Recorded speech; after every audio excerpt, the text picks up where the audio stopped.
క్రైస్తలో ఈరోజు దేవుని యొక్క వాగ్దానము కీర్తనలు 61వ కీర్తన 2వ వచనం. నేను ఎక్కలేనంత ఎత్తైన కొండపైకి నన్ను ఎక్కించుము. దేవుడి వాక్యాన్ని దీవించును గాక. ఆమేన్. కీర్తనకారుడు చెప్తున్నాడు, నేను ఎక్కలేనంత ఎత్తైన కొండపైకి నన్ను ఎక్కించుము ప్రభువా అని దేవునికి మొరపెడుతున్నాడు. తనకు ఆశ ఉంది కొండ ఎక్కాలని, కానీ తను ఎక్కలేని ఆ పరిస్థితిలో అయ్యో నాకు చేత కావట్లేదు, నాకు శక్తి లేదు, నాకు బలం లేదు, నేను ఎక్కలేను, ఇంకా నా జీవితం ఇంతే అని కీర్తనకారుడు కృంగిపోవట్లేదండి. నేను ఎక్కలేను కానీ నీవు నన్ను ఎక్కించు ప్రభువా అంటున్నాడండి. తను ఆశపడ్డాడు. ఆ ఆశను దేవుడికి అప్పచెప్తున్నాడు. నేను ఎక్కలేను కానీ నువ్వు నన్ను ఎక్కించగలుగుతావు ప్రభువా, నేను ఎక్కలేనంత ఎత్తైన కొండపైకి నీవు నన్ను ఎక్కించు, నేను అనుకుంటున్న గమ్యస్థానానికి నీవు నన్ను చేర్చు ప్రభువా అని కీర్తనకారుడు ప్రార్థన చేస్తున్నాడు.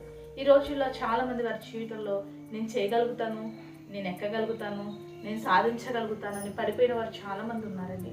కానీ నువ్వు ఆశపడుతున్నావా ప్రియకుమార్తె, దేవుని యొక్క చిత్తాన్ని నెరవేర్చాలని, దేవుని యొక్క ఏదైతే నీకు చెప్తున్నాడో ఆ స్థానానికి వెళ్ళాలని నువ్వు ఆశపడుతున్నావు, అలా అయితే దేవుడు నిన్ను ఎక్కించబోతున్నాడు, దేవుడు నీకు సహాయం చేయబోతున్నాడు. కాబట్టి నీ స్థితి వైపు చూడక నిన్ను ఎక్కించగలిగిన, నేను నడిపించగలిగిన, నీకు సహాయం చేయగలిగిన దేవుని హస్తం పట్టుకొని ముందు కొనసాగు. అటు రీతిగా దేవుడు నీకు సహాయం అనుగ్రహించును గాక. ఆమేన్. ప్రార్థన చేసుకుందామండి.